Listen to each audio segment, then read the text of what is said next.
I got so much motherfucking design on right now.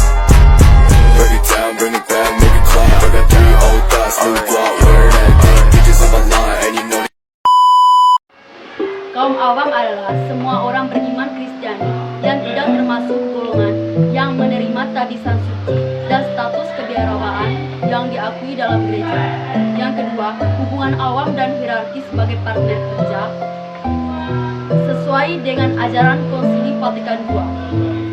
Rohaniwan atau hierarki dan awam memiliki martabat yang sama, hanya berbeda fungsi.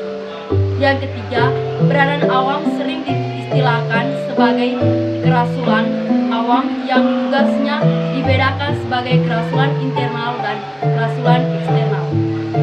Kerasulan internal atau kerasulan di dalam gereja adalah kerasulan membangun jemaat. Kerasulan ini lebih diperani oleh jajaran hierarkis, walaupun awam dituntut juga untuk mengambil bagian di dalam. Kerasulan eksternal atau kerasulan dalam tata dunia lebih diperani oleh para awam, namun harus disadari bahwa kerasulan dalam gereja bermuara pula ke dunia. Gereja tidak hadir di dunia ini untuk dirinya sendiri, tetapi untuk dunia. Gereja hadir untuk membangun kerajaan Allah di dunia ini. Sulan dalam tata dunia atau eksternal. Yang pertama, berdasarkan panggilan kasih, abang bertugas mencari kerajaan Allah dengan mengusahakan hal-hal duniawi dan mengaturnya sesuai dengan kehendak Allah. Mereka hidup dalam dunia, yakni dalam semua dan tiap jabatan serta kegiatan dunia. Yang kedua, mereka dipanggil Allah menjalankan tugas kasih dan bimbing oleh semangat mulia. Mereka dapat menguruskan dunia dari dalam masyarakat. Kaum awam dapat menjalankan kerasulannya dengan kegiatan penginjilan dan pengurusan manusia, serta merasakan dan meletakkan semangat mulia dalam tata dunia. Sedemikian rupa sehingga kegiatan mereka sungguh-sungguh memberikan kesaksian tentang karya Kristus yang melayani keselamatan manusia. Tata dunia adalah medan bakti khas kaum awam. Hidup, keluarga, dan masyarakat yang berkumpul dalam bidang-bidang ekonomi, politik, sosial, budaya, dan keamanan. Hendaknya menjadi medan bakti mereka. Sampai sekarang ini masih banyak di antara kita yang melakukan kerasulan dalam tata dunia, bukan sebagai kata kerasulan. Mereka menyangka bahwa kerasulan hanya berurusan dengan hal-hal rohani yang sekarang, kudus, serba keamanan, dan yang menyangkut kegiatan-kegiatan dan lingkup gereja. Kerasulan dalam gereja atau internal.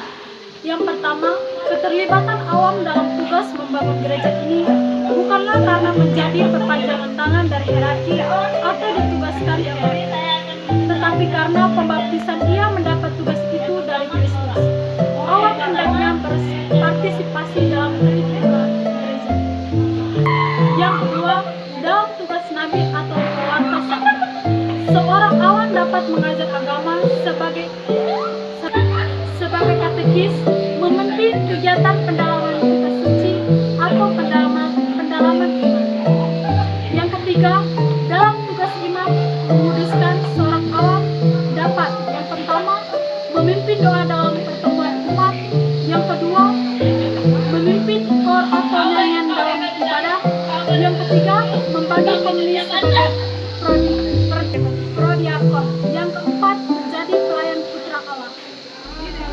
Yang keempat, dalam tugas raja atau pemimpin, seorang awam dapat yang pertama menjadi anggota dewan perwakilan, yang kedua menjadi ketua seksi, ketua hubungan atau wilayah dan sebagainya.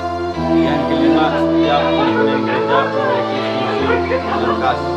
Pertama, setiap pimpinan gereja memiliki fungsi yang khas. Hierarki yang bertugas memimpin atau melayani dan mempersatukan umat Allah. Garawan-garawati dengan kaum-kaumnya mengarahkan umat Allah pada dunia yang akan datang atau ekologis. Yang kedua, para awam bertugas merasul dalam tata dunia. Mereka menjadi rasul dalam keluarga-keluarga dan dalam masyarakat dan ideologi, politik, ekonomi, sosial, budaya, pertahanan, dan keamanan nasional.